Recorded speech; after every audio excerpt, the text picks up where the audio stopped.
నేను మీ ముందు నుంచున్నటువంటి షేక్ బాజీ ఏదైతే ఉందో, నేను కేంద్ర ప్రభుత్వ న్యాయవాదిగా ఉన్నటువంటి వ్యక్తి ఎవరైతే ఉన్నారో, నేను ముస్లిం ఆరాధనా విధానంలో ఉన్నప్పటికీ కూడా అంతకు మించి కూడా నేను ఈ దేశంలో పుట్టినటువంటి భారతీయుడిని సగర్వంగా మీ ముందు నేను చెప్పుకోగలిగేటువంటి పరిస్థితి. ఈ దేశంలో ఉన్నటువంటి అనేక సంస్థలు ఈ దేశం కోసం, దేశ ఉన్నతి కోసం నిత్యం పోరాడుతూ ఉంటాయి. అనేక మంది ఒకనాడు స్వాతంత్ర ఉద్యమంలో 1911, 21 ముందు భగత్ సింగ్ కన్నా ముందు ప్రాణాలు బలిదానం వస్తున్నటువంటి అష్ఫాకుల్లా ఖాన్ వారి యొక్క ఆలోచన మీ ముందు చెప్తాను.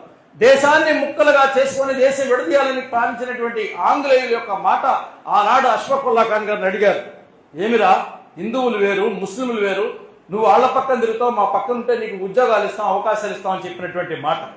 కానీ పరాయి పాలకుడైనటువంటి నీ చెంత నుండి నీ దగ్గర ఉన్నటువంటి నీ మోసాతి నీళ్లు తాగే కన్నా ఒక రోజు బతికినా ఈ సమాజంలో ఈ దేశం కోసం బతికి చచ్చిపోతానని చెప్పినట్టు అష్ఫాకుల్లా ఖాన్ ఈ దేశం సగర్వంగా ఈ రోజు కూడా గౌరవిస్తున్నాడు.